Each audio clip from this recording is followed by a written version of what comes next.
Hello and welcome to the Women's Network. I'm Elke and I am your host. For those of you who are not familiar with the Women's Network, as the name implies, it's a women's show. We have very, very interesting women and we discuss women's issues. So if you know of someone, or if you yourself have an issue to discuss or are of some interest to other women, give us a call and be part of this show. Be a guest and let's talk about it.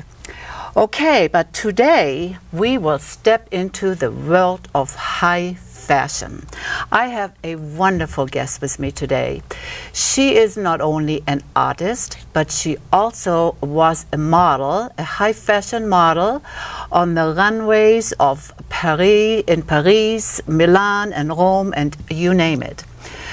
And nowadays, on her way home, or let's say now that she is back, she stepped behind the scene. And maybe as you can see a little bit from the set we have built up here, you see her artwork. She is a designer and she designs hats. Now she's done that for some time and we will see some video clips. But before all that comes up, let me introduce you to Anita Hopkins, artist and wonderful hat designer. Thank you. Hi, Anita. Thank you for having me. So nice to have you here. Thank you. Well, I'm wearing one of your creations. And you look gorgeous. I haven't had too much chance to look in the mirror, but you let me know. Your fans will let you know. Anita, there's just so much, and I'm so curious and so excited to talk about fashion, and especially wearing some of your fashion. Tell us a little bit about your background, how you got into it. Like when you were a little girl, did you want to make dresses or hats, or did you want to paint? And then, as it goes on, we'll go into the rest of it. I wanted to be a designer since I can remember. From the first time I laid eyes on a high fashion magazine from Paris.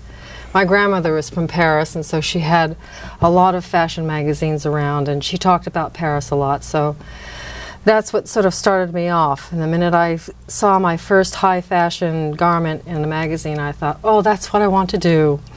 It didn't turn out that way. I didn't start designing right away because I didn't even go to design school. I had to go to work instead. Like a lot of us.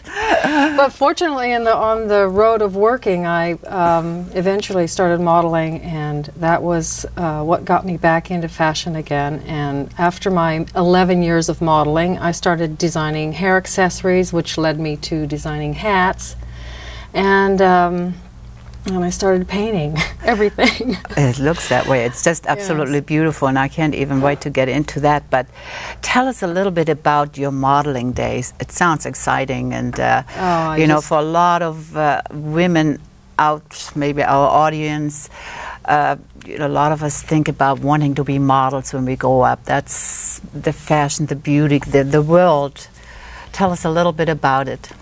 It's about your just as years. exciting as you imagine it to be, but it's very, very hard work. And you need an awful lot of discipline as an individual on this planet just to be a model. You've got to have a good sense of self-worth, and you can't take things too personally because there's always going to be somebody who's not going to care about having you model something for them because you're not going to be right. Right. But as long as you know that and you have a mature attitude about that very fact, you persevere, and you have the height and the looks and the talent to go with it, I say go for it. Yeah. Well, you were there for 11 years. Mm-hmm. That's quite some time, and that's unusually long, Mostly isn't in it? Europe. I it. started here in Los Angeles. You did? Yes, I did. You would think you have to be at least in New York or Chicago, right? No, I started here. I got a book together and took myself to London. And London was a good place. I lived there for 7 years and worked all over Europe and Japan.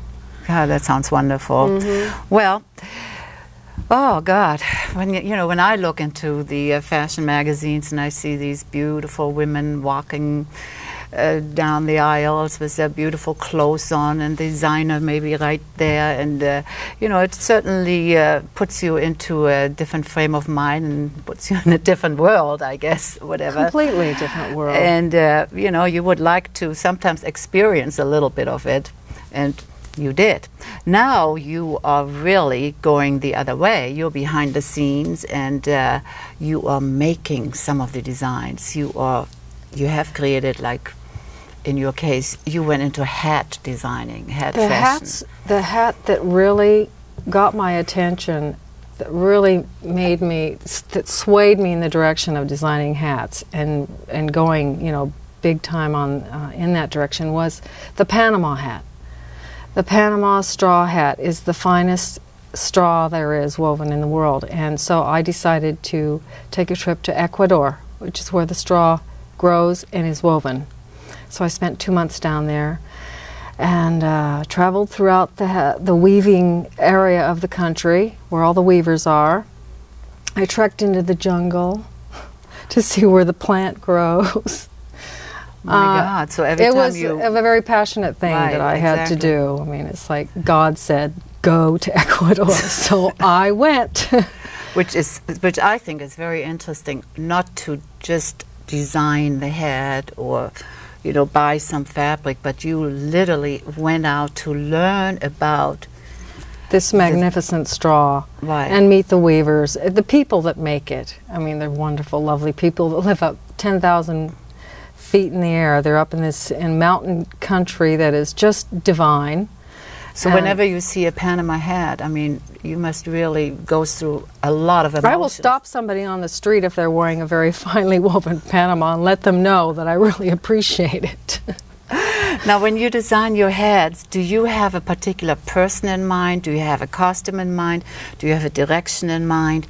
Do you have a sales attitude in mind? When you design, what comes to your mind?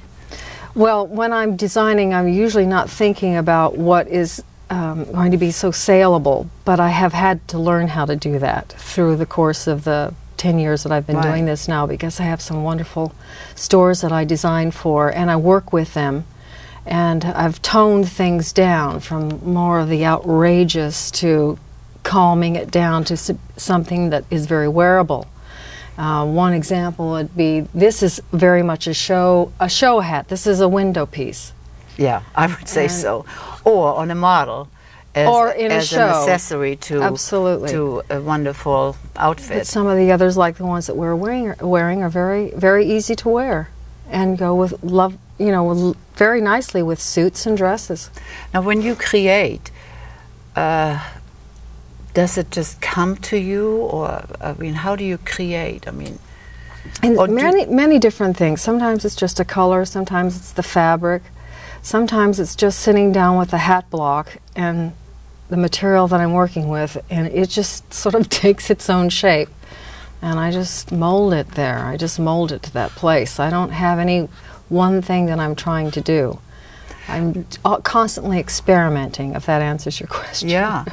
Now, earlier you told me that you also created hats way back when you were in Europe. You created hats for certain outfits. Oh, I was running some of the big designers, which I think is just unbelievable and incredible. So, what I do was, because I couldn't find anything that I liked for myself, I would go into a department store, into the hat department, and find something that was kind of basic but had a little bit of style to it.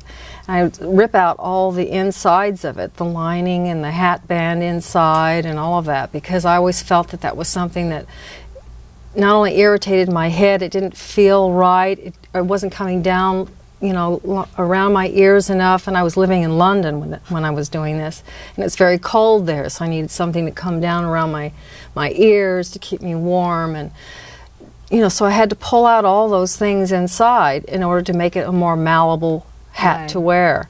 And it kind of started like that. And I didn't have any training in hats. I just sort of taught myself how to do this. I mean, from what I Sounds see, wild, I mean, from what you have on, from what I have on, from what I've seen in a couple of stores when I visited you, for someone who doesn't have any training, I wonder whether I should believe that. No, it's true. God gave me a talent. Okay, That's I believe you. where it's going to lie. I can't give you any background on training at all. Absolutely. So it's you're just a genius in designing your own creation. That's You know, wonderful. Emmanuel Chaussade said that to me. Well, so I'm not that far. Ooh, it made me feel so Yes. good. At least I'm a genius in one area. I'm sure there are a few more. But you mentioned London, you mentioned being in Europe, and you mentioned, the designing over there, and you had to take some of the lining out, whatever. But what I was thinking, now here we are in Southern California, where I would say very few hats are being worn by women due to the climate. Mm-hmm. How do you fit in making hats here? Why don't you or didn't you relocate to maybe New York or climates like where we have the 4 seasons, where we may need something for the winter? And Well, I didn't relocate to New York because New York, I don't think, is ready for my unconventional way of designing hats. They have a certain style that they're used to there, and they don't really venture too far out of that. If I go anywhere, it will be to London. And how I translate all my hats into the Los Angeles area is that I work a lot with straw hats here. yeah, I mean, summer is a big time for me. And women are now wearing more hats than ever because of the sun damage that it does to our skin. I've and seen also as it protects our eyes. I mean, it's and just. it seems to me it's And men also are excuse me. Men are also telling me that they don't understand why women aren't wearing more hats, and I feel that I need to pass that on to women to let them know that men really do find women a lot more interesting and mysterious if they wear a hat. Oh, I think And so. I mean, I'm talking hundreds of men have told me that. It's not just the one-off comment. So. Or you go back into the like 40s and 50s, you look at the old movies, and Lauren Bacall or whoever they all wore these hats pretty much like what we have here. Well, you'll see that a lot of what I have done is very reminiscent of that period. I used to sit in front of the television and watch all those wonderful movies. And you and got a lot of got inspiration from that. Right, exactly. Now, I know we have a clip, but we'll look at that a little later. If you maybe want to show 1 or 2 of your hats that you have a special interest in before we run the clip. Well, certainly. I'd like to show you how one of them is especially a little bit on the versatile side. May I take this off of here? I will take this one off. Try this one on for you. This is an interesting hat because it's a wonderful little cocktail hat that actually, once it is on, we have a nice little boa here that you can wrap around your neck, and this is absolutely excellent when you're in a very cold climate. It is. Because it's very, the feathers are very lightweight, and they're curly ostrich feather. Right, that's beautiful. And they keep you warm, and they're very lightweight, so you don't have like a very heavy scarf around your neck. And then when you enter the restaurant or wherever you're going, you go into the ladies' room and you just wrap it around the top of the hat, and there's little areas to stick it in to the little slots so that it will stay up there. And then you have this very unique cocktail hat for the evening. It'll dazzle everybody in the room. Yes, I love it. I love it. And I like the idea of a cocktail hat. That's beautiful.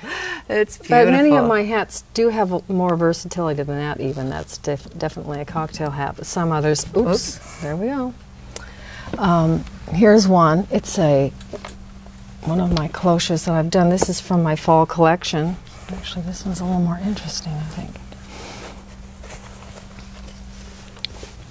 Little cloche that can be worn in any direction. That is beautiful. God, that is and these wonderful. Are that is very chic. Peacock feathers. I mean, guinea feathers. Guinea feathers. That is so Can you see the rosette on the front? Mm-hmm. Just beautiful. You just angle anywhere around on your head. Yeah. Now that's wonderful. Now it also goes well because of your complexion and your dark hair. I wonder I don't want to try it right now because I'm very much set with my. Well, you do. What happens to me? My hair goes all my over the hair, place. and this just fits with my outfit today. And this is also part of my new collection. I've done a lot of animal prints. So it's a very similar, close to the other one that I just had on, but as you can see, that is has a little drama. It's beautiful. It's absolutely and beautiful. If you would like to hand me that one that's right next to you there, the topper. One? Yes. This is a great hat for a suit. Or with your jeans. Right. Exactly. Exactly. That is wonderful. Now the hats that we have here on display, did you make them for someone in particular, or did you? For a store. For a store here in at the Beverly Center and in Las Vegas. Beautiful. That's why I did so many feathers. Those are going to Vegas. Well, let's see one of your clips because I'm real curious. And why don't you narrate over the clip a little bit and tell us, give us a little input what we will see. I think it's a one. This is a show from Jean-Louis Charrière in Paris. It was a spring collection for '94. This was a very exciting thing for me to do. First time off the catwalk as a model, behind the scenes, designing hats for another great designer in the fashion world. And these are all Panama straw hats I had shipped up from Ecuador to Paris, and I made them in, I think, about a week. They are huge. And all I had to do here was really make them very large because that's what he wanted. So this is what we're seeing. Beautiful, beautiful. Now, do people wear these? Do they buy them, or are these accessories for the? Well, 3 of the hats from this show were actually bought by Charrière. What they did with them, I don't know. I imagine they used them in photography and so forth. But as you can see, some of them will be great on the beach. Perfect. The sun, keep the sun off your face, but off your shoulders and your chest. I was just in Palm Springs, and I certainly needed a hat like that. Definitely. You need one in Palm Springs. Now, how did you get to be involved in the show and they choose your hats? Did they know about you? Well, he heard that I was doing hats, and I was brought to him through his sales manager, and he just loved what I showed him and said, I love it, I love it. And then he showed me his drawings, and he had already been drawing these hats that I had shown him in my bag. So all I had to do was just make them larger. Make them larger. So I did. It was a lot of cutting up straw and sewing pieces together to make them large, and they ended up having 12 to 14-inch brims. My God. And I rolled them up and they're so wonderful. Added wonderful gauze to them, and it just worked really well with the collection, as you can see. Yes, wonderful. And we had some superstar models in this show too. I can tell. Angie Eberhard will be coming up in a minute, and then there's Claudia Schiffer. Love working with professional models. I appreciate having been one myself. Yeah, so you know. Mm-hmm. And you can tell them. And when they get advice maybe from another model or former model, I believe they listen up a little bit. They definitely do. This is a beautiful hat. And these hats look like they should also be worn besides the outfits on the models with some summer clothing like chiffon and... Oh, definitely. These hats would go with maybe a wedding dress or... And I've been doing weddings lately too. Wedding hats for the whole party, from the bride down to the flower girls. Beautiful. Absolutely beautiful. Thank you. Beautiful. Well, like I said, I was in Palm Springs last week, and now I know where to go to be fitted for the shade. Let's go into your other end of your other venture, which is these absolutely beautiful bottles. I'm afraid to touch them, so oh no, you can touch them. It's fine. Why don't you point a few out and tell us some of the stories behind these designs and what brought you into this type of art? And I mean, I'm taking it all at once, but do we buy them to fill them up? Do we have them as creations on our tables? Tell us about it. Okay, well, first of all, we end up with so many empty bottles in our lives. This is part of a recycling process for me, and making it a decorative addition to one's house or home. So what I've done is I've taken wine bottles, various different liquor bottles, and transformed them into vases and other receptacles for other liquids. You could fill them back up with wine, water. I've used them as, some of these larger ones I've used as, this is a beautiful jug that I've done. I will fill it with water and use it to water the plants on the patio or the balcony where you can't get a hose to it so well, easily. It's a nice watering bottle. I mean, I think I would be afraid. However, I've seen these in other areas of life. Yes, and they normally get thrown away, don't they? Yes, right. So I've transformed them. And others that like this one, which is also a very interesting bottle, as I've transformed it into an olive oil bottle now. It says on there, extra virgin olive oil. Am I going the wrong way in the room? Extra virgin olive oil. And what I do is fill it with olive oil and add my herbs and chilies and garlic, and you have a wonderfully infused olive oil after a few weeks. Let me pick one because there are this one. Yeah. This one is done with rose petals. They're all painted with acrylics, but this one is painted on with rose petals. Oh, God, that is beautiful. From my mother's garden. Oh, God. Now, where did you get the idea for this creation? Where did you get the thought of painting bottles and then in this form? I just needed something to do in my spare time. And sometimes when you've been making hats for weeks or months on end, you need to change your creative process to something else.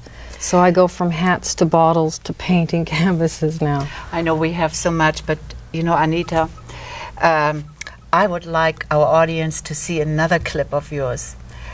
Just give us a little input into this clip, another part of your heads. Oh. If the technicians are ready, maybe you can then narrate over it, but this is a different sort of hat, right? Yes, I believe these are fall hats. These are some of... This one that we're looking at right now is a very versatile hat, and you'll see me turning it around in a few minutes if you got that part of it. And it was a felt hat. It was from the fall collection in '95. This is a totally different design. And they're all different. They're all really pretty different. And yeah, that's a beautiful hat again. That was one actually that was from the fall collection for Scherer also. We just saw the spring collection. This was fall of '95. We have 3 minutes. There you go. Shot in the studio with a great friend of mine who's a fantastic photographer. That's a nice one. That reminds me a little bit of the 30s, 40s again. In fact, a lot of my clothes have that feeling. Is that your style? I definitely have a penchant for the 30s and 40s, especially with the cloches. I love things that fit tight and snug to the head. Did you ever think of designing clothing? Oh, I thought that's what I was going to be doing. I had no idea I would be designing hats. just a little easier to get into the business of making hats rather than producing clothes. It's it's a completely different ball game. I see hats as such a wonderful accessory, like a beautiful necklace or like a beautiful pair of gloves. And unfortunately, here we do not wear hats enough. But as you said earlier, we are now getting back into wearing hats, and especially our dresses are so spring-like. Well, I found that the new generation, the younger generation, is really fashion conscious, and they love hats, they love all the accessories, they understand about changing their wardrobe with just changing their accessories. It's a lot easier to do, actually, just to change your hat every day rather than wear the basic same dress, or if you're in your jeans, you can even, in a t-shirt, you can throw on a hat and make it a lot more interesting when your hair is not looking its best, or even if it is. Before I forget, I want to tell the audience that if anyone wants to know more about Anita's wonderful creations, her hats, her bottles, and she does so many other things, designing in an artistic way, please call the number at the end of the credits, and I will then direct you to where you can get a hold of her. Anyway, we only have 30 seconds left, and I'll give you the 30 seconds.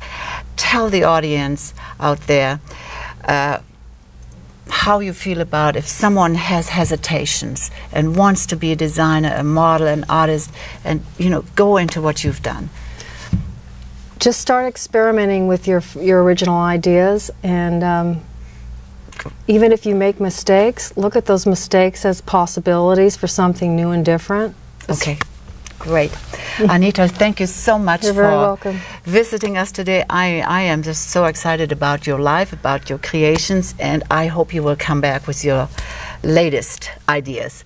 And to my audience, thank you so much for joining us today. I felt pretty good being here, and I feel pretty good having a wonderful hat on. And please come and join us again and be part of the Women's Network next time. Until then, bye-bye.